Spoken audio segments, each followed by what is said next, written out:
Assalamualaikum warahmatullahi wabarakatuh.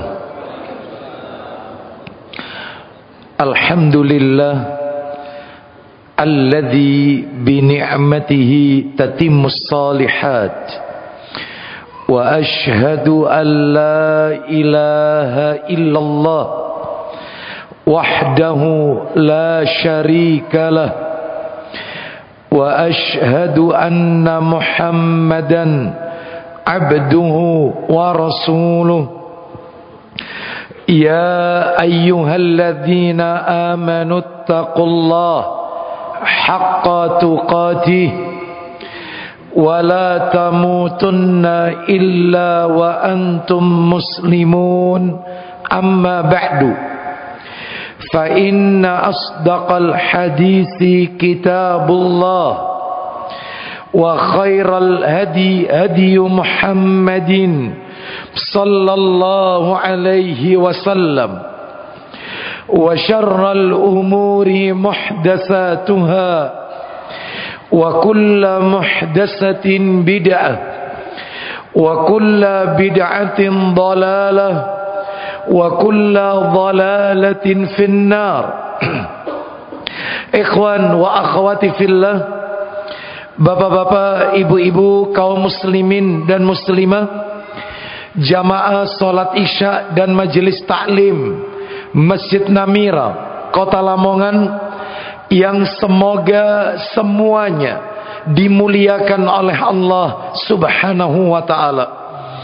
Kepada segenap pengurus yayasan dan takmir Masjid Namira yang semoga dirahmati oleh Allah Subhanahu wa ta'ala, dan tentunya kepada keluarga besar Al-Akh Bapak Haji Helmi Reza hafizahullah ta'ala, semoga Allah senantiasa melimpahkan karunia rahmat dan barakah pada keluarga dan usaha beliau.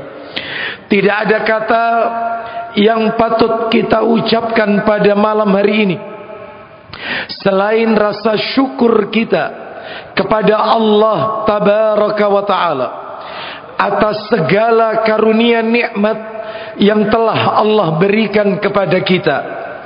Salah satu dari sekian banyak kenikmatan-kenikmatan yang Allah berikan kepada kita dan kita rasakan pada malam hari ini adalah Allah Subhanahu wa ta'ala kembali mempertemukan kita di salah satu rumah Allah dari sekian banyak rumah-rumah Allah yang ada di muka bumi ini, yaitu Masjid Namira, dalam rangka melaksanakan amalan-amalan ketaatan kepada Allah Subhanahu wa ta'ala. Diawali dengan salat isya berjamaah, dilanjutkan dengan talabul ilmi, menuntut ilmu. Semoga rangkaian amal-amal ketaatan yang kita lakukan pada malam hari ini semuanya tercatat di sisi Allah sebagai pemberat timbangan amal kebajikan kita kelak di yaumil mizan. Bapak ibu kaum muslimin dan muslimah rahimani wa rahimakumullah, malam hari ini tidak seperti biasa. Seyogyanya kajian kami berada pada Selasa pekan ketiga. Namun karena Selasa pekan ketiga di bulan ini kami safar, maka kami bertukar tempat khusus di bulan ini dengan Ustadz Abu Jundi hafizahullah ta'ala, yang mana malam hari ini sebenarnya jadwal beliau. Oleh karena itu, insya Allah ke depannya maka jadwal kajian kita Kitab Al-Kabair masih berada di Selasa pekan ketiga. Baik, Bapak Ibu sekalian rahimani wa rahimakumullah, malam hari ini kita akan melanjutkan materi kita. Seperti biasa, kajian kita membahas Kitab Al-Kabair yang ditulis oleh seorang ulama besar di masanya, Imam Az-Zahabi rahimahullah, menurut catatan saya, terakhir pada bulan yang lalu kita telah menuntaskan dosa besar yang ke-17, yaitu dosa yang terkait dengan LGBT. Hari ini kita akan memasuki bab yang baru, dosa besar nomor 18. Apakah dia? Dosa besar yang ke-18 ini adalah menuduh wanita baik-baik yang telah menikah dengan tuduhan berzina. Saya ulang, judulnya memang agak panjang. Seperti itulah yang ditulis oleh muallif, oleh penulis. Menuduh wanita baik-baik yang telah menikah dengan tuduhan berzina. Baik, wanita solihat, wanita yang pandai memelihara kehormatan diri, dituduh melakukan perbuatan zina, maka ini termasuk dosa besar, tuduhan tanpa bukti. Baik, oleh karena itu Bapak Ibu sekalian rahimani wa rahimakumullah, sebelum materi ini berjalan lebih jauh, maka sebagai kata pengantar atau mukaddimah, saya ingin memberikan penekanan pada malam hari ini.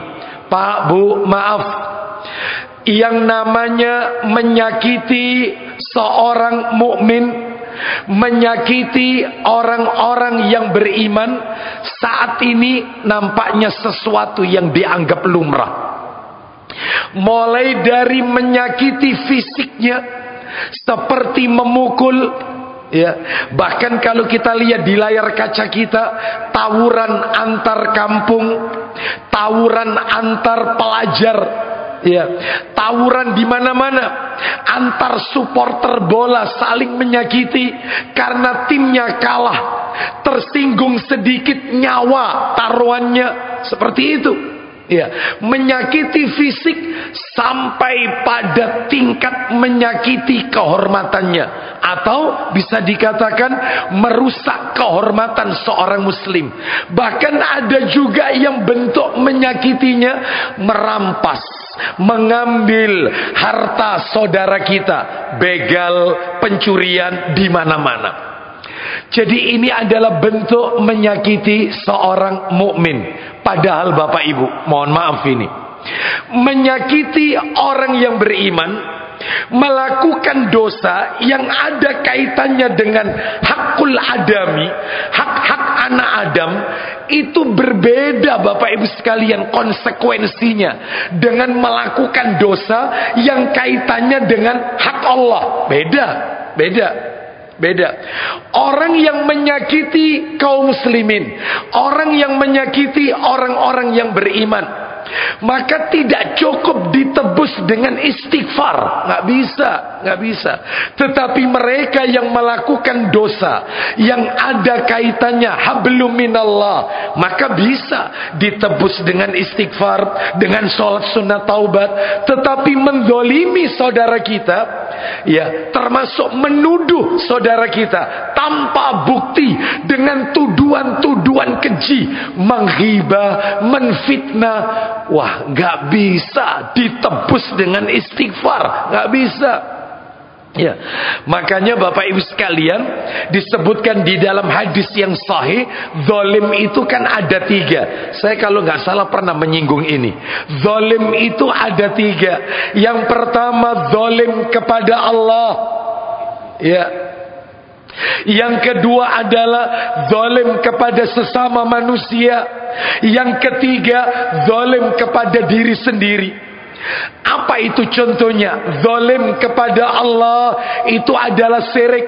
Kezaliman ini gak ada ampunannya kecuali cara taubatnya dia meninggalkan perbuatan syirik, kembali mentauhidkan Allah Azza wa Jalla. Mudah-mudahan taubatnya diterima, dosa diampuni. Jadi kezaliman kepada Allah gak ada ampunannya, yaitu syirik.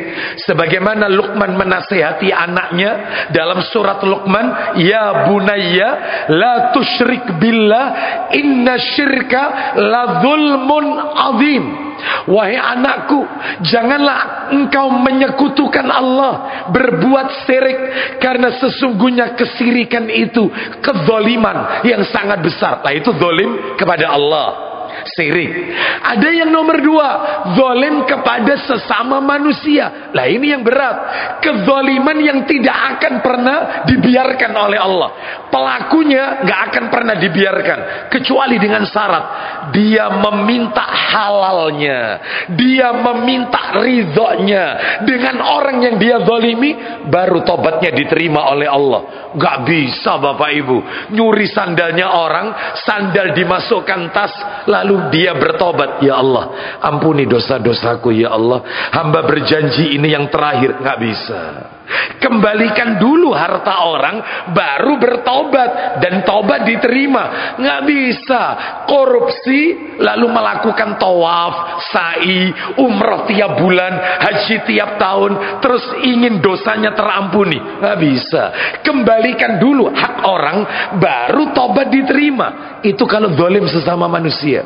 Gak gampang, termasuk suka menuduh, suka mencela tanpa bukti. Lah ini materinya malam hari ini. Lah yang nomor 3 adalah kezaliman terhadap diri sendiri, menyakiti tubuhnya, menzalimi dirinya. Lah itu bisa diampuni dosanya dengan dia istighfar dan bertaubat kepada Allah Subhanahu wa taala. Saya akan tunjukkan satu dalil. Minta tolong Ustadz, kitab Sahih Targhib wa Tarhibnya dibuka, jilid 4. Nomor hadisnya 2223. 2223. Baik, kita dengarkan Bapak Ibu. Insya Allah Bapak Ibu sering mendengar hadis ini. Sering. Hadis ini familiar di telinga kita, karena hampir banyak para asatidzah kita, para dai, ustadz-ustadz, guru-guru kita menyampaikan hadis ini. Sering kali kita diingatkan. Kita dengarkan ya, dari Abu Hurairah radhiyallahu an. Silakan Ustadz, kita dengarkan. Dari Abu Hurairah radhiyallahu an juga bahwasanya Rasulullah sallallahu alaihi wasallam telah bersabda, "Atadruna mal muflis?" Silakan Ustadz. Apakah kalian mengetahui siapakah muflis atau orang yang bangkrut itu? Apakah kalian tahu siapa orang muflis, orang bangkrut, orang pailit itu siapa? Kalau pertanyaan ini ditujukan kepada kita, Bapak Ibu, saya yakin jawaban kita adalah orang yang tidak memiliki harta, tidak memiliki kekayaan, orang yang tidak kaya, hidupnya dalam kemiskinan, itulah orang pailit, orang bangkrut. Ternyata Bapak Ibu sekalian, jawaban para sahabat juga demikian. Apa kata para sahabat Ustaz? Lanjut. Mereka menjawab, Al-muflisu fina man la dirhama lahu wala mata'. Silakan. Muflis di antara kami adalah orang yang tidak mempunyai uang ataupun bekal apapun. Baik. Muflis menurut kami orang yang tidak punya harta, orang yang tidak punya dinar, orang yang tidak punya dirham, orang yang tidak punya kekayaan, kemiskinan hidupnya, penuh dengan kemiskinan. Itulah pailit, itulah bangkrut. Nabi menjawab, bukan. Lalu siapa kalau begitu? Silakan Ustaz. Beliau bersabda, inilah orang muflis. Kata Nabi, innal muflisa min ummati. Silakan Ustaz.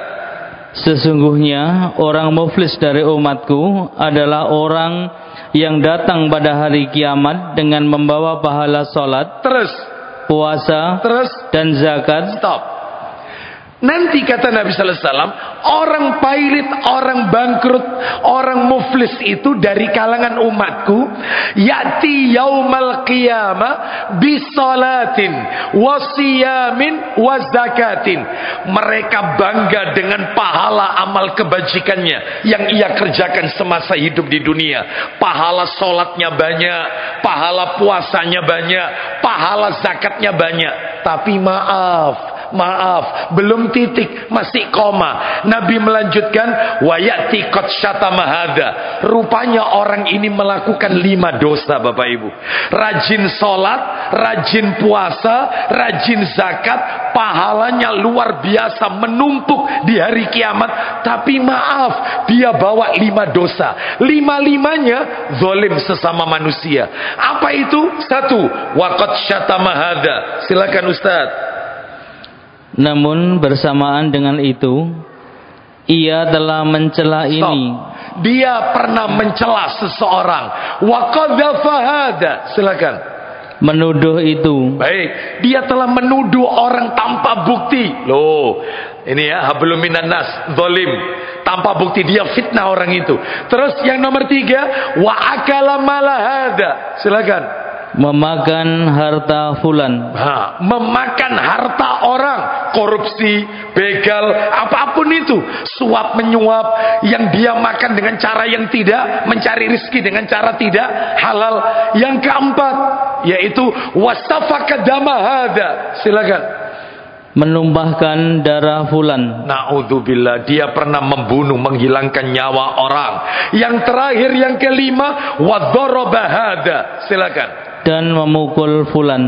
Memukul orang, baik memukul fisiknya atau memukul menyakiti hatinya. Apa yang terjadi Ustaz? Fayu'ta hadza min hasanatihi wa hadza min hasanatihi. Silakan. Kemudian kepada fulan itu diberikan sebagian dari kebajikannya. Terus.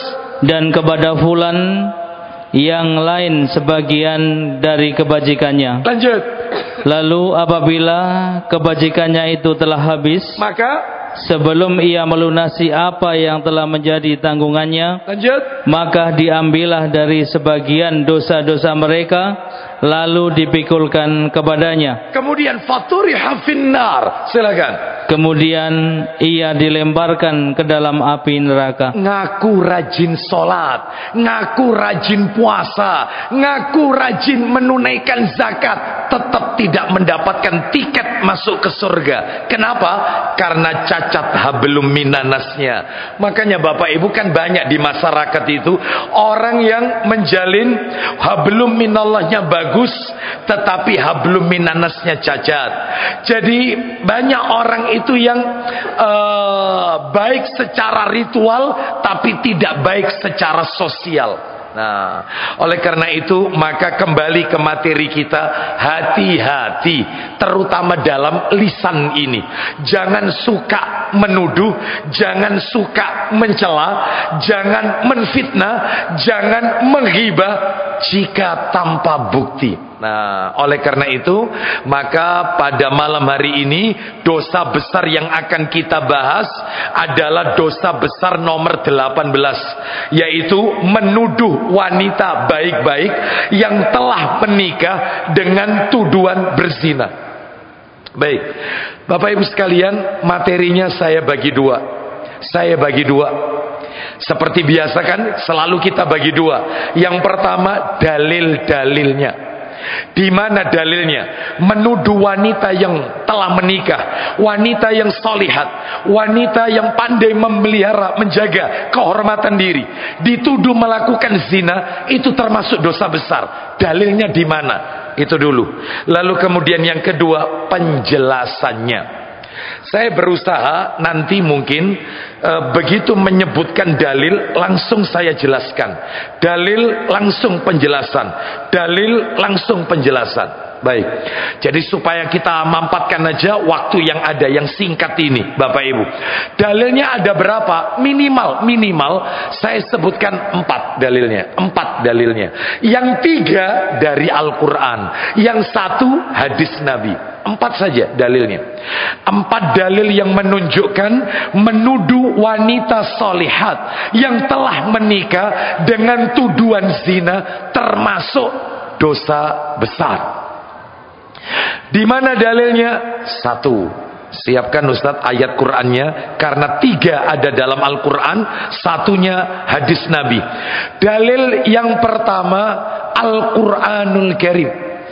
Suratnya surat An-Nur, surat nomor 24. An-Nur, surat 24. Ayatnya Bapak Ibu, ayat yang ke-4 dan 5. Surat An-Nur ayat 4 dan ayat 5. Kita dengarkan ya murotalnya. Allah Ta'ala berfirman, setelah itu kita dengarkan nanti terjemahannya. An-Nur ayat 4 dan ayat 5. Allah berfirman, وَالَّذِينَ يَرْمُونَ الْمُحْصَنَاتِ ثُمَّ لَمْ يَأْتُوا بِأَرْبَعَةِ شُهَدَاءَ فاجلدوهم 80 جلدة ولا تقبلوا لهم شهادة أبدا وأولئك هم الفاسقون إلا الذين تابوا من بعد ذلك وأصلحوا فإن الله غفور رحيم. Silakan kita dengarkan. Dan orang-orang yang menuduh perempuan-perempuan yang baik berzina, dan mereka tidak mendatangkan 4 orang saksi, maka deralah mereka 80 kali. Maka deralah mereka para penuduh itu 80 kali. Lanjut Ustaz.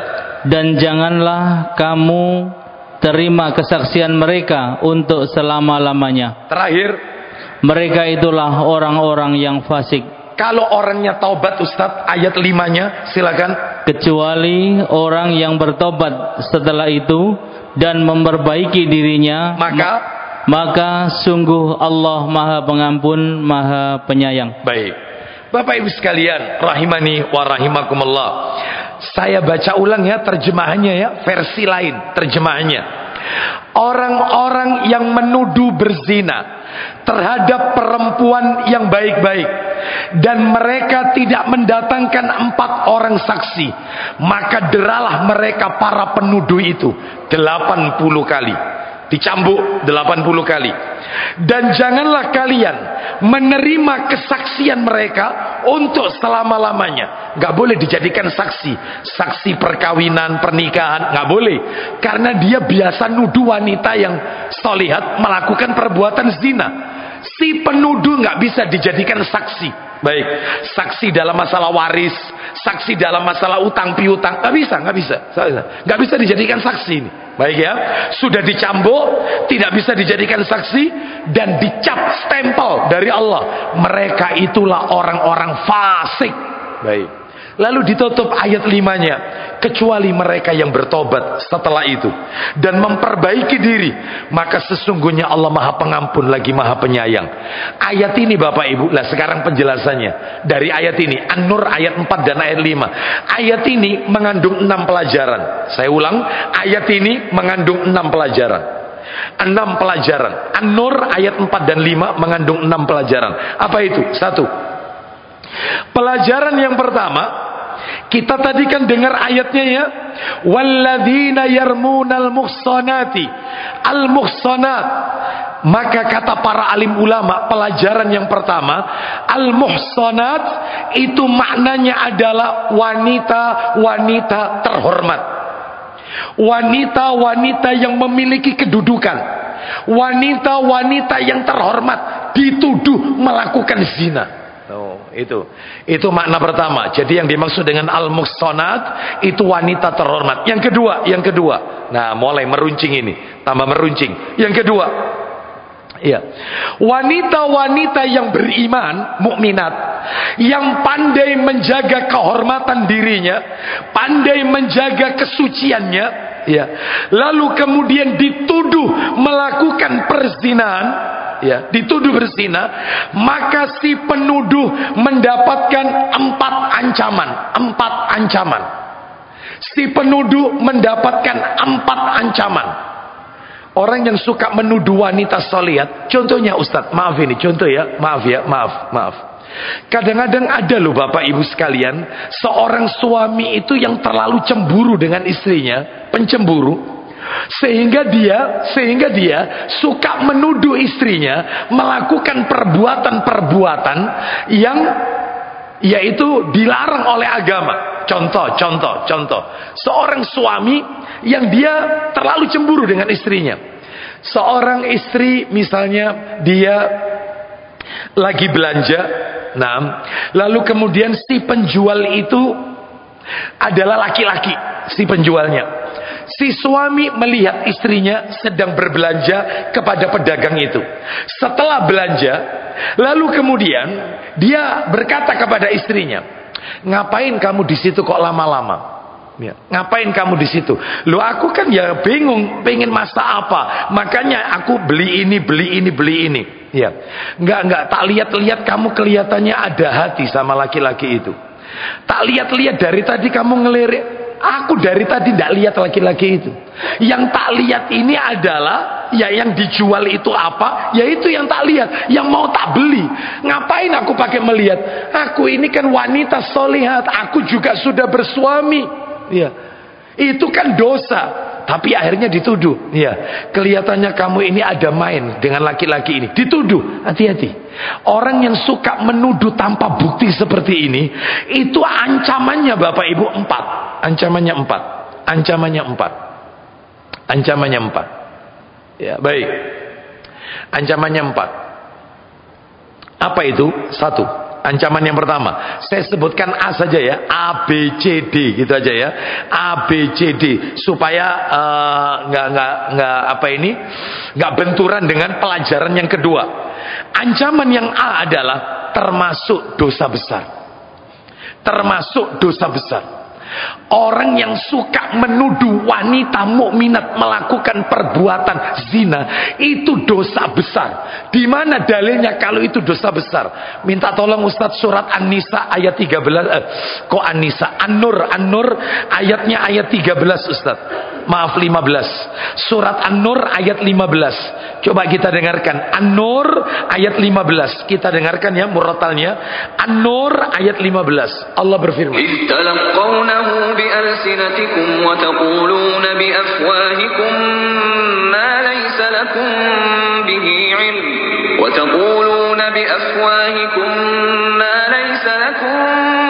علم وتحسبونه هينا وهو عند الله عظيم. Ya, silakan Ustaz. Ingatlah ketika kamu menerima berita bohong itu dari mulut ke mulut. Stop, hati-hati, dari mulut ke mulut. Seorang janda yang dia harus menghidupi anak-anaknya, otomatis dia harus bekerja karena tidak ada yang memberikan dia nafkah. Bekerja mulai pagi sampai petang misalnya. Lalu tetangganya kusak-kusuk dari mulut ke mulut. Ngapain aja dia itu? Keluar rumahnya pagi sampai kadang-kadang malam. Ngapain? Jangan-jangan hati-hati loh, tuduhan tanpa bukti. Ulang lagi Ustaz, ketika kamu menerima berita bohong. Silakan. Ingatlah ketika kamu menerima berita bohong itu dari mulut ke mulut dan kamu katakan dengan mulutmu apa yang tidak kamu ketahui sedikit pun. Padahal kita nggak tahu bagaimana realitanya. Kita nggak tahu, tanpa bukti. Maka dan kamu menganggapnya remeh. Dan kamu menganggapnya remeh. Lanjut. Padahal dalam pandangan Allah itu soal besar. Padahal menurut di sisi Allah itu dosa besar, Bapak Ibu sekalian. Kan ada orang itu suka ngegosip, ngomongin tetangga. Yang dia sampaikan itu adalah hal-hal yang dilarang oleh agama. Menuduh tetangganya berbuat zina, berbuat serong. Itu tujuannya mereka menghangatkan suasana. Aku lo ngomong mek guyon tok untuk menghangatkan. Oh nggak bisa. Menurut Allah besar. Hati-hati, jaga lisan. Itu ancamannya, dampak buruknya. Orang yang suka menuduh, ngegosip tanpa bukti, satu dosa besar. Dosa besar. An-Nur ayat 15. Ayatnya sudah kita dengar. Hati-hati, lidah ini kecil tak bertulang. Sekali ucap besar akibatnya. Saya mau tanya sama panjenengan, Bapak Ibu pernah nggak melihat saat Idul Kurban, Idul Adha, ketika seekor sapi itu disembelih, lalu kepalanya sapi itu dibongkar, misalnya ya, untuk dikeluarkan daging yang tersisa atau mungkin otak dan seterusnya. Pernah lihat nggak panjang lidahnya sapi? Saya tanya, mana lebih panjang lidahnya sapi dengan lidah kita? Ayo, Coba lihat, lidah sapi lebih panjang daripada lidah kita. Tapi sapi ketika mengeluarkan suara nggak bawa efek, ngok, nggak bawa efek. Kalau manusia, sampean rota cari ini besar akibatnya. Apalagi pakai diakhiri. Ojo ngomong-ngomong loh tapi ya, ojo ngomong-ngomong. Yang satu bilang sama yang satunya, ojo ngomong-ngomong tapi ya, nggak usah bicara. Ini cukup kita sama antum saja loh ya, anak sama antum. Baik kalau begitu. Ngomong lagi, jangan ngomong-ngomong loh ya, terus jangan ngomong-ngomong. Bapak Ibu sekalian, hati-hati loh, hati-hati. Itu dusta, itu fitnah, itu tuduhan tanpa bukti. Itu yang pertama, dosa besar. Yang kedua, dicambuk 80 kali. Ayatnya tidak perlu kita baca ulang. Tadi kita dengarkan An-Nisa ayat 4. Dicambuk 80 kali. Yang ketiga, yang C maksud saya. Yang A dosa besar, yang B dicambuk 80 kali. Yang C tidak diterima persaksiannya. Yang D terakhir dicap sebagai orang fasik. Fasik. Divonis oleh Allah orang fasik. Hati-hati. Sekarang kita lanjutkan pelajaran yang nomor 3. Nah, kan tadi saya janjikan ada 6 pelajaran. Surat An-Nur ayat 4 dan 5. Pelajaran yang ketiga adalah cara membuktikan perzinahan dapat dilakukan dengan 8 cara. 8 cara. Untuk membuktikan perzinahan dapat dilakukan dengan 8 cara. Jadi jangan asal menuduh, jangan. Jadi hati-hati ya. Jadi kalau tuduhan tanpa bukti itu dosa besar. Maka kalau menuduh ini tuduhan perzinahan itu bisa dibuktikan di dalam Islam itu 8 cara. Apa saja itu? 8 cara ini saya pakai huruf aja ya. A, B, C, D, E berarti sampai H. Sampai H. Ya, 8 cara. Yang A. Yaitu adanya pengakuan dari orang yang berzina walaupun hanya sekali. Orangnya ngaku. Ketika ditanya, apa benar Anda melakukan zina? Lalu si fulan orang ini mengatakan, iya, saya melakukan perbuatan zina. Selesai, berarti betul. Adanya pengakuan orang yang melakukan. Dalilnya di mana? Minta tolong Ustadz. Oh, ini kitabnya ndak ada ini ya. Sahih Muslim. Diingat-ingat aja, saya bacakan. Sahih Muslim, nomornya 1697, nomor asli 1697, nomor asli. Saya bacakan. Dari Abu Hurairah radhiyallahu an. Dari Abu Hurairah radhiyallahu an dan Zaid bin Khalid Al-Juhani radhiyallahu an. Keduanya berkata, nah berarti 2 orang sahabat yang mengatakan ini. Ada seorang laki-laki dari sebuah desa mendatangi Rasulullah sallallahu alaihi wasallam. Lalu kemudian laki-laki ini berkata, anggap si A gitu aja ya. Si A berkata kepada Nabi, wahai Rasulullah, aku memohon supaya Anda bersumpah dengan nama Allah bahwa Anda tidak akan menjatuhkan hukuman kepadaku kecuali sesuai dengan kitabullah yang ada dalam Al-Quran. Wahai Rasulullah, bersumpahlah Anda kepada Allah agar Anda jangan menghukum aku kecuali hukuman yang Anda lakukan sesuai dengan Al-Quranul Karim. Baik. Terus kemudian si B, orang lain bilang sama Nabi. Apa kata si B? Iya. Dia mengatakan bahwasanya, wahai Rasulullah, izinkan aku untuk angkat suara, angkat bicara. Aku akan menunjukkan ya bahwasanya ya orang ini telah melakukan zina. Baik. Rasulullah SAW mengatakan bahwasanya silakan kau dulu yang bicara. Nabi memberikan kepada si B untuk bicara lebih dulu. Apa yang terjadi? Dia mengatakan, wahai Rasulullah, anak laki-lakiku, si B ini ya, anak laki-lakiku ya bekerja menjadi pegawai orang ini. Anak laki-lakiku bekerja menjadi pegawainya orang ini, pegawainya si A. Jadi si B mengatakan aku punya anak laki-laki, kerja ikut orang ini. Terus kemudian lalu orang ini si A ini menuduh anak laki-lakiku zina sama istrinya. Iya. Sesungguhnya aku tahu bahwasanya anakku itu memang harus dirajam kalau memang zina. Kalau memang anakku berzina, maka harus dirajam. Lalu kemudian aku tebus dia dengan 100 ekor kambing dan aku bebaskan budak perempuan. Ya. Lalu kemudian aku bertanya kepada seorang alim orang lain.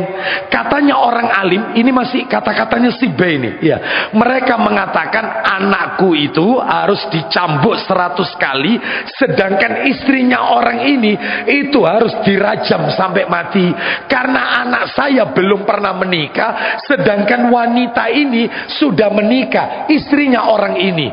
Makanya dibedakan, anakku dicambuk 100 kali, diasingkan 1 tahun, istrinya orang ini dirajam. Bagaimana wahai Rasulullah? Maka Rasulullah SAW kemudian bersabda, apa kata Nabi? Demi zat yang jiwa Muhammad ada di tangannya, aku akan menjatuhkan hukuman bagi kalian berdua sesuai dengan Al-Quranul Karim. Ya, untuk pembebasan budak ditolak, kambing dikembalikan. Sementara anakmu harus dicambuk 100 kali, lalu diasingkan 1 tahun. Lalu Nabi menyuruh sahabat namanya Unais, wahai Unais, pergilah kau ke rumahnya wanita ini, istrinya orang ini. Pergi kamu ke rumahnya istrinya orang ini, sampaikan.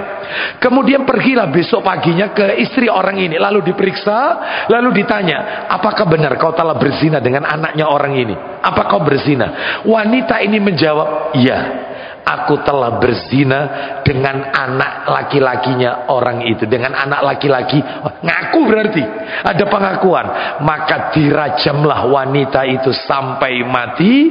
Sedangkan anak orang ini karena dia belum pernah menikah, dicambuk 100 kali, diasingkan 1 tahun. Berarti kesimpulannya, untuk membuktikan tuduhan zina, yang A harus ada pengakuan. Yang A mengaku, ini yang A. Yang B kan sampai H tadi ya, A sampai 8, A B C D E ya, dan sampai H. Yang B adalah yang B adanya 4 orang saksi yang terpercaya yang bersaksi si fulan dan si fulana telah berzina. Minta tolong Ustaz, An-Nur ayat 13 Ustaz. An-Nur ayat 13.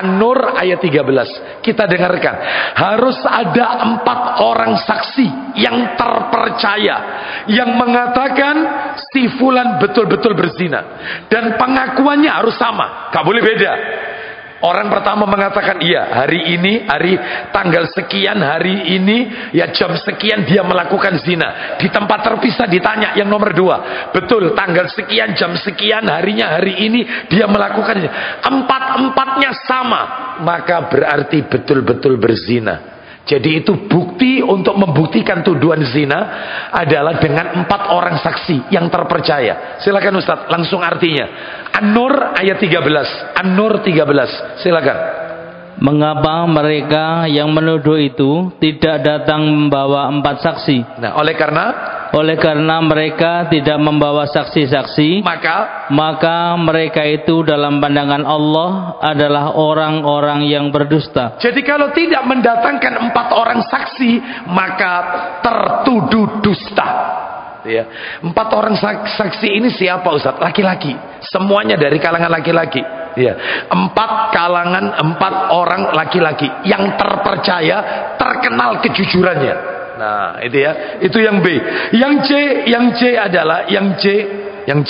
Saksi harus dari kaum laki-laki. Nah, tadi yang saya singgung. Yang C. Yang D, saksi harus balik dan berakal. Gak boleh anak kecil, gak boleh. Harus akil balik, harus dewasa. Akil balik.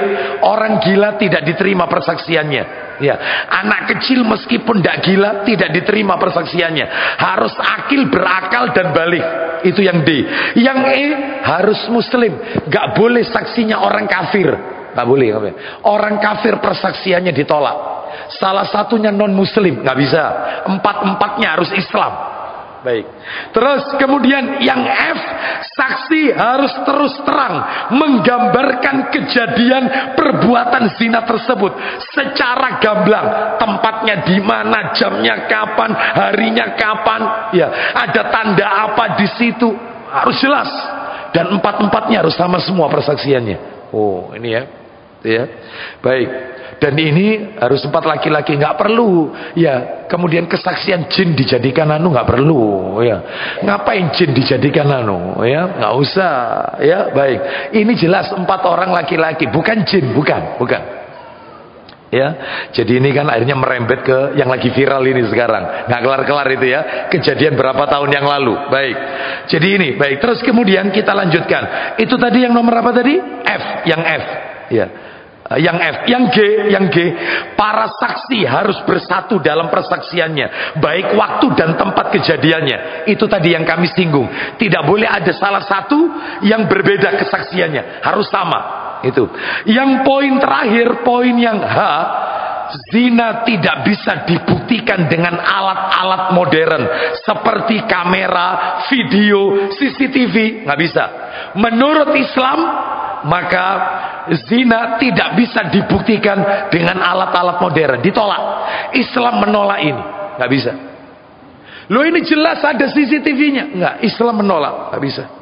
Harus betul-betul mata telanjang 4 orang ini, kalau enggak dusta.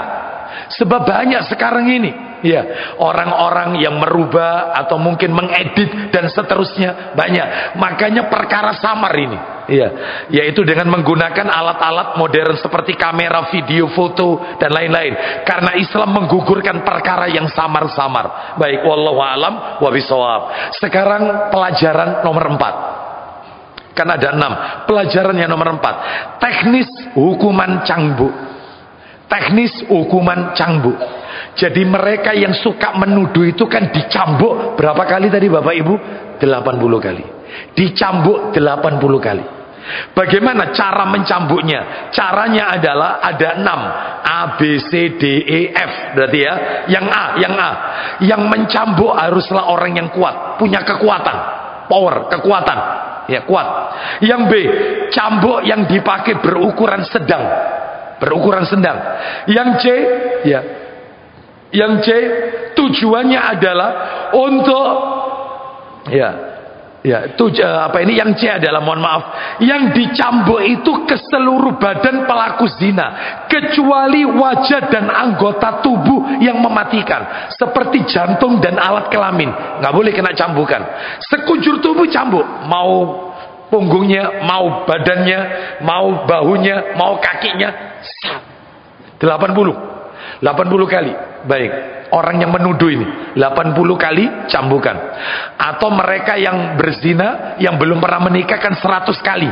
Itu dicambuk seluruh tubuhnya kecuali bagian tubuh yang sensitif ya, jantung dan alat vital. Maka ini nggak boleh.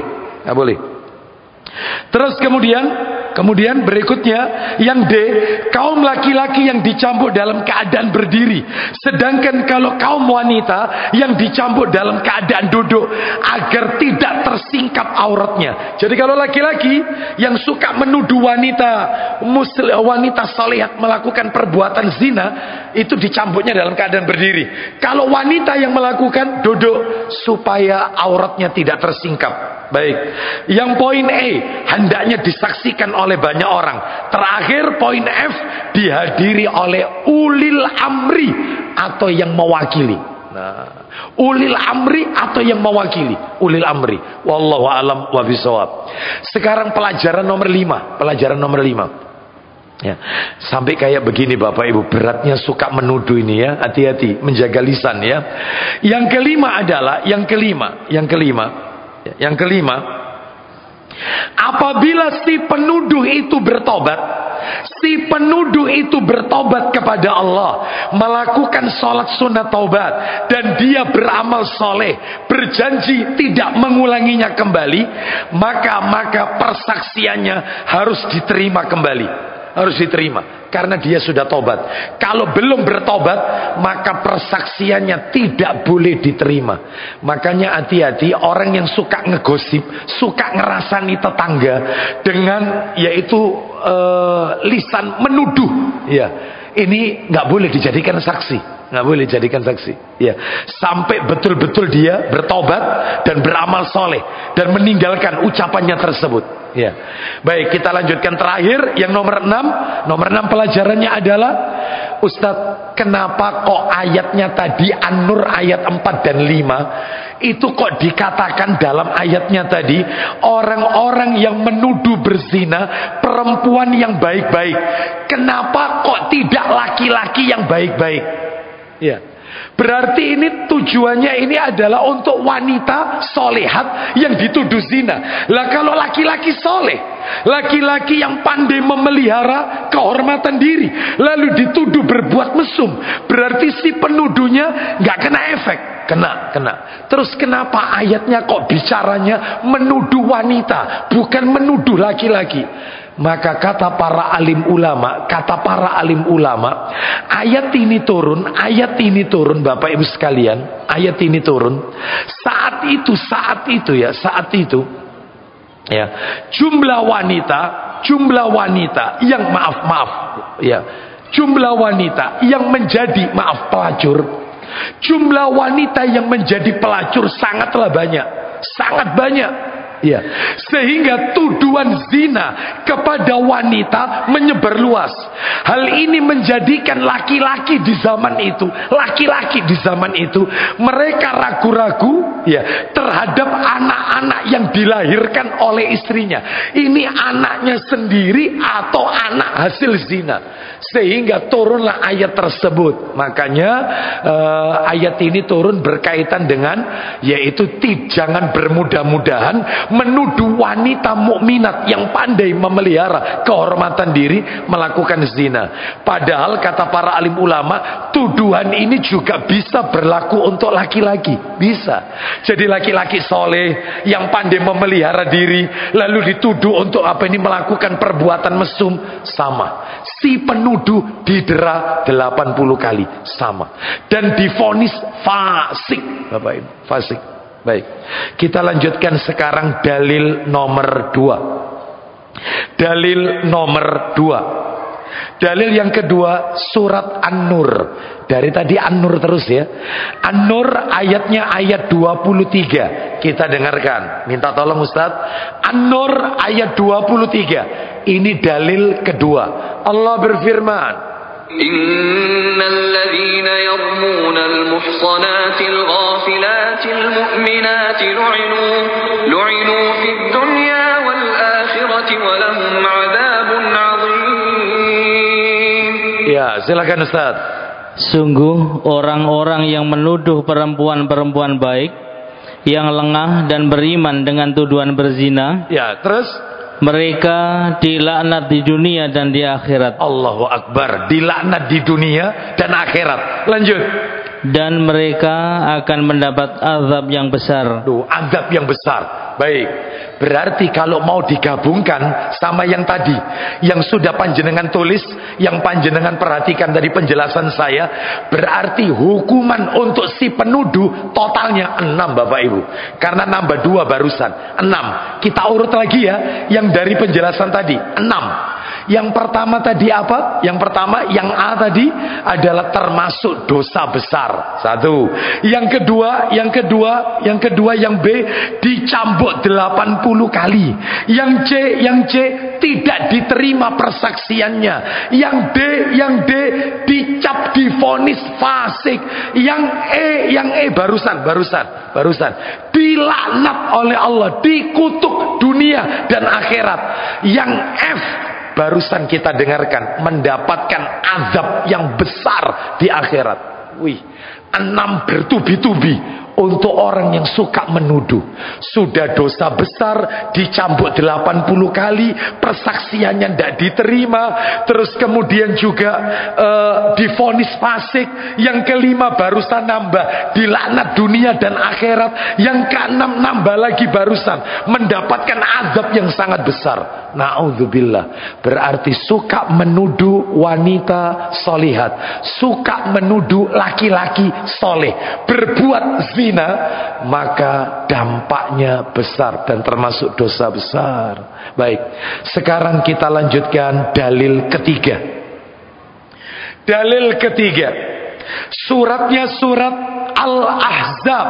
Beda ini sekarang. Surat nomor 33, ayatnya 58. Kita dengarkan. Surat 33 Al-Ahzab, minta tolong, ayatnya 58. Kita dengarkan. Allah Ta'ala berfirman, Al-Ahzab 58. والذين يؤذون المؤمنين والمؤمنات بغير ما اكتسبوا فقد احتملوا بهتانا وإثما مبينا. Silakan Ustaz. Dan orang-orang yang menyakiti orang-orang mukmin laki-laki dan perempuan. Ulang lagi Ustaz. Dan orang-orang yang menyakiti orang-orang mukmin laki-laki dan perempuan tanpa ada kesalahan yang mereka perbuat. Mereka tidak melakukan kesalahan, tapi disakiti, dituduh, dicela. Maka lanjut. Maka sungguh mereka telah memikul kebohongan dan dosa yang nyata. Jelas, dosa yang besar, dosa yang nyata. Bapak Ibu sekalian, rahimani wa rahimakumullah, ayat ini kata para alim ulama, disebutkan oleh Al-Hafidz Ibnu Katsir rahimahullah. Ayat ini terkait dengan mereka yang suka menuduh orang-orang mukmin laki-laki dan orang-orang mukminat wanita-wanita beriman. Ya. Dan mereka yang suka melakukan ini dua jenis manusia. Saya ulang, mereka yang suka melakukan ini dua jenis manusia. Yang suka menuduh mukmin dan mukminat, dua jenis manusia. Satu, orang kafir. Dua, Syiah Rafidah. Sebagaimana disebutkan oleh para alim ulama, mereka suka mencela, mencaci maki para sahabat-sahabat Nabi radhiyallahu anhum ajmain. Sebagaimana orang-orang Syiah mengatakan Abu Bakar dan Umar berhala-berhala kafir Quraisy. Bahkan Aisyah radhiyallahu anhuma dituduh dengan tuduhan keji. Saya aja ngucap nggak tega. Apa kata Aisyah? Apa kata orang-orang Syiah terhadap yaitu Aisyah radhiyallahu anhuma? Dikatakan sebagai pelacur di dalam Islam. Coba, bahkan istri-istri Nabi yang lain dikatakan ummu syurur, ibunya orang-orang yang jelek. Sedangkan kita Ahlus Sunnah mengatakan istri-istri Rasul sallallahu alaihi wasallam adalah ummul mukminin, ibunya orang-orang yang beriman. Tapi Syiah tidak, ummu syurur, ibunya orang-orang yang jelek. Ya, Aisyah dikatakan pelacur di dalam Islam, Abu Bakar, Umar berhala kafir Quraisy. Bahkan mereka mengatakan dalam sahadat mereka, kalau mereka mengucapkan sahadat, Aisyah finnar, Aisyah di neraka. Ini kata mereka. Lah inilah yang masuk kategori surat Al-Ahzab, surat 33 ayat 58. Mereka telah menyakiti orang mukmin dan mukminat tanpa kesalahan yang mereka lakukan. Maka mereka telah memikul kebohongan dan dosa yang nyata. Waliyadzubillah. Sekarang kita masuk dalil nomor 4 terakhir. Dalil keempat terakhir. Dalil keempat, dalil terakhir. Hadis Nabi.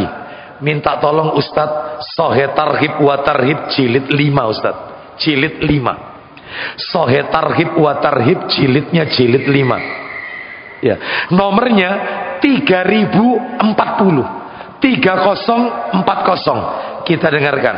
Nah, ini. 3040. Kita dengarkan dari Abu Hurairah radhiyallahu an. Silakan. 3040 jilid 5. Ya, kita dengarkan. Dari Abu Hurairah radhiyallahu an, Nabi sallallahu alaihi wasallam beliau bersabda. Perhatikan baik-baik Bapak Ibu. Ijtanibus sab'al mubiqat. Silakan. Jauhilah 7 penghancur. Jauhi oleh kalian 7 dosa besar yang bisa menghancurkan kalian. 7 dosa besar. Ini 7-7-nya ini dedengkot dosa. Dedengkotnya dosa.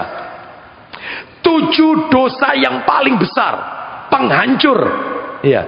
Terus qalu ya Rasulullah wa ma hunna. Silakan. Mereka bertanya, ya, wahai Rasulullah, apa itu?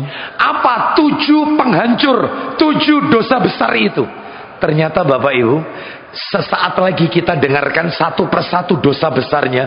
7-7-nya sudah saya sampaikan di Masjid Namiro. Bagi panjenengan yang sudah mendapatkan PDF saya, mulai dari awal taklim sekian tahun yang lalu di Masjid Namiro terkait Kitab Al-Kabair, maka panjenengan bisa lihat murojaah lagi. 7-7-nya sudah tak jelaskan semua. Nanti tak sebutkan di Kitab Al-Kabair nomor berapa dosa itu. Silakan Ustaz. Apa saja kata Nabi? 7 penghancur, 7 dosa besar yang paling besar. 1, asyirku billah. Silakan Ustaz. Beliau sallallahu alaihi wasallam menjawab, silakan. Syirik kepada Allah. Syirik, menyekutukan Allah. Dosa besar nomor 1 di Kitab Al-Kabair nomor 1. Sudah lewat ini ya, sudah lewat. Terus kemudian nomor 2, wasihru. Silakan. Sihir. Waktu itu sudah tak jelaskan. Dosa besar dalam Kitab Al-Kabair nomor 3. Dosa besar nomor 3, sihir. Ya, nanti kalau belum punya PDF-nya, silakan bisa minta ke Takmir. Insya Allah sudah tak kirim semua ini. Karena ini sudah lewat semua ini ya. Sudah sekian bulan bahkan tahun yang lalu ini insya Allah. Sihir ini beda sama dukun Bapak Ibu ya. Kalau dukun murni, dukun itu adalah meramal hal-hal gaib. Meramal hal-hal gaib yang akan terjadi di masa akan datang. Itu dukun. Kalau sihir itu beda. Sihir ini menyebabkan seseorang itu menjadi sakit, ya, terjadinya perceraian. Bahkan kalau tidak salah waktu itu saya sudah sampaikan jenis-jenis sihir. Ada sihir itu sihir pemisah. Jadi suami istri bisa cerai. Seorang suami gimana caranya dia tidak suka sama istrinya, istrinya benci dengan suaminya, ya. Atau sihir penolak jodoh, dilamar orang berapa kali itu mesti mundur, dikembalikan lamarannya, batal nikahnya, sering kali gitu. Atau sihir penutup usaha, ada, nanti buka usaha kuliner, baru buka, padahal itu nasi baru dimasak, tiba-tiba apa ini basi, itu ya, macam ini sihir, yang kayak gini sihir. Terus seperti sihir hawatif. Apa sihir hawatif itu? Sihir minder. Jadi kalau ketemu orang seperti ketakutan. Ya, ketakutan itu sihir, itu ya. Seperti orang linglung, jadi pandangannya kosong. Nah, itu ada. Itu macam-macam bentuk-bentuk sihir itu. Baik. Jadi ini dosa besar yang nomor 2 yang ada di tadi hadis tadi, tapi di Kitab Al-Kabair nomor 3. Dosa besar nomor 3. Lanjut, yang nomor 3, wa qatlun nafsil lati harramallahu illa bil haq. Silakan. Membunuh jiwa yang Allah haramkan kecuali dengan hak. Baik, menghilangkan nyawa orang. Itu nomor 3 di buku itu, di hadis Nabi. Sedangkan di dalam Kitab Al-Kabair dosa besar nomor 2, menghilangkan nyawa orang. Nah, membunuh. Sudah saya sampaikan semua ini. Baik. Terus yang nomor 4 yang ada di hadis, wa aklur riba. Silakan. Memakan riba. Makan riba itu kalau di Kitab Al-Kabair dosa besar nomor 7. Makan riba. Sudah saya sampaikan. Terus berikutnya nomor 4 yang ada di buku itu, wa aklu malil yatim. Silakan. Memakan harta anak yatim. Makan harta anak yatim. Anak yatim cuman sekadar dijadikan adres alamat, tetapi dimakan harta itu oleh pengurusnya. Nah itu ya.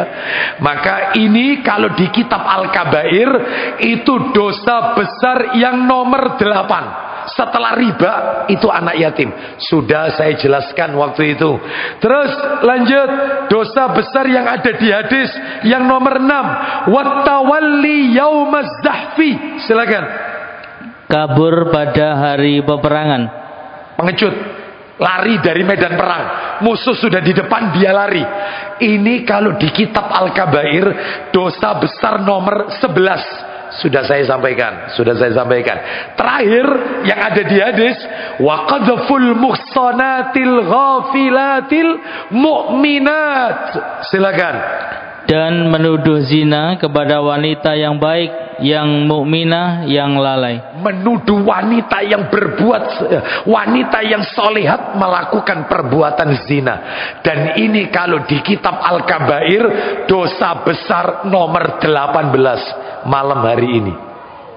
Sudah tuntas semuanya saya sampaikan. Berarti kalau begitu bulan depan kita akan masuk dosa besar yang nomor 19.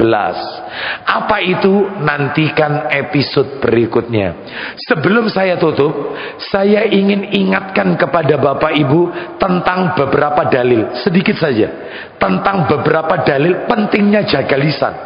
Sehingga kita tidak gegabah, suka ngegosip, suka menuduh, suka menfitnah. Hati-hati. Saya akan tunjukkan saja beberapa dalil. Singkat aja. Yang pertama ini. Dalil yang pertama. Minta tolong Ustaz, minta tolong Qur'annya dibuka, surat nomor 41, ayatnya 19 sampai 22. Fusilat ya, Fusilat. Surat 41 Fusilat, ayatnya ayat 19 sampai 22. Kita dengarkan. Allah Ta'ala berfirman, wa yawma yuhsyaru a'da'ullahi ilan nari fahum yuza'un. 20. Hatta idza ma ja'uha shahida 'alaihim sam'uhum wa absaruhum wa juluduhum bima kanu ya'malun. 21. Wa qalu li juludihim lima shahidtum 'alaina qalu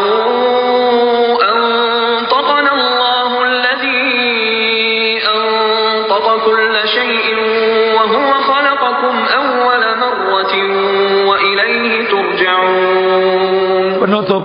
وما كنتم تستترون أن يشهد عليكم سمعكم ولا أبصاركم ولا جلودكم ولكن ظننتم أن الله لا يعلم كثيرا مما تعملون. Ya, silakan Ustaz. Dan ingatlah pada hari ketika musuh-musuh Allah digiring ke neraka, lalu mereka dipisah-pisahkan. Ayat 20-nya. Sehingga apabila mereka sampai ke neraka, maka pendengaran, penglihatan, dan kulit mereka menjadi saksi terhadap apa yang telah mereka lakukan. Pendengaran, penglihatan, dan kulit kita akan bicara, menjadi saksi atas apa yang kita kerjakan semasa hidup di dunia. Lanjut 21-nya Ustaz. Dan mereka berkata kepada kulit mereka. Maksudnya mereka berkata kepada kulit mereka, lidahnya, lisannya berkata kepada kulitnya. Apa kata lidah? Silakan Ustaz.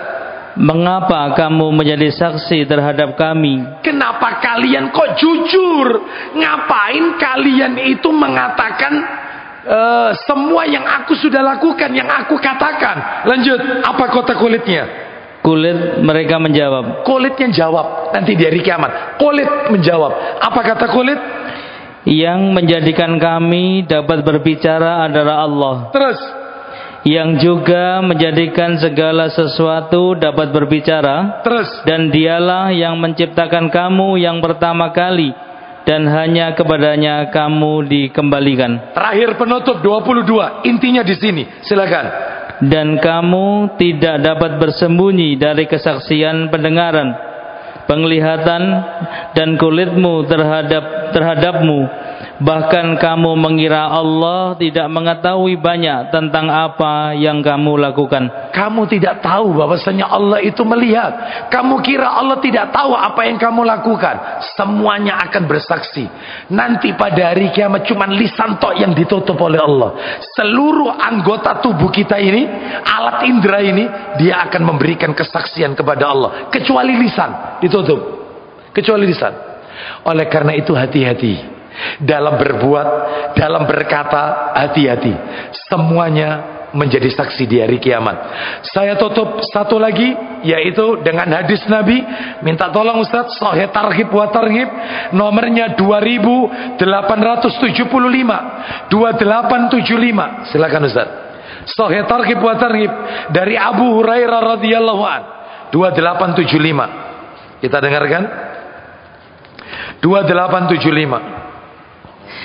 Ya. Dari Abu Hurairah radhiyallahu an, ya, terus bahwasanya beliau pernah mendengar Nabi sallallahu alaihi wasallam bersabda.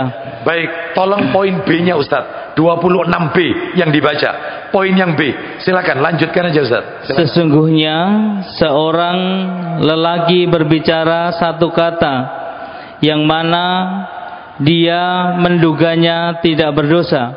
Tetapi namun perkataan tersebut menjerumuskannya sejauh 70 tahun ke dalam neraka.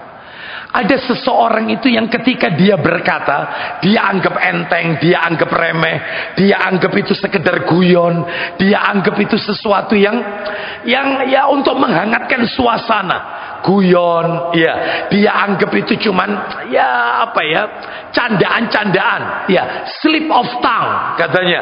Itu cuman lidah terpeleset aja, tidak ada dalam hatinya. Tapi gara-gara perkataannya itu, dia harus masuk ke dalam neraka selama 70 tahun. Makanya hati-hati dalam berkata, hati-hati dalam bicara. Jangan sampai yang keluar dari lisan kita menyakiti saudara-saudara kita yang lain. Wallahu a'lam bishawab. Demikian apa yang bisa kami sampaikan. Semoga menjadi tambahan ilmu yang bermanfaat. Semoga Allah menjadikan kita, anak keturunan kita, keluarga kita, orang-orang yang istiqomah dalam berkata, dalam berbuat, dan tentunya istiqomah dalam melakukan amal ibadah, amal-amal ketaatan kepada Allah dan Rasulnya sallallahu alaihi wasallam. Semoga Allah wafatkan kita kelak dalam keadaan husnul khatimah. Semoga tidak hanya di Masjid Namirah Allah pertemukan kita, tetapi kelak di yaumil akhir di surga Allah azza wa jalla. Demikian yang bisa kami sampaikan. Semoga Allah meridhoi semua amal ibadah kita. Sebelum saya tutup dengan kafaratul majelis, ingatlah Bapak Ibu sabda Nabi sallallahu alaihi wasallam. Nabi pernah bersabda, "Man yadman li ma baina lahyaihi wa ma baina rijlaihi adman lahul jannah." Barang siapa yang bisa menjamin untukku, dia bisa menjaga lidah dan menjaga kemaluannya. Dia bisa menjaga di antara dua gerahamnya, yaitu lidah, dan dia bisa menjaga di antara dua kakinya, yaitu kemaluan. Adman lahul jannah. Aku jamin pasti masuk surga. Orang yang menjaga lisannya dijamin masuk surga. Mudah-mudahan kita semua termasuk di dalamnya. Wassallallahu ala nabiyyina wa ala alihi washabihi wasallam. Subhanakallahumma wa bihamdika asyhadu an la ilaha illa anta astaghfiruka wa atubu ilaik. Wa akhiru da'wana anil hamdulillahi rabbil alamin. Assalamualaikum warahmatullahi wabarakatuh.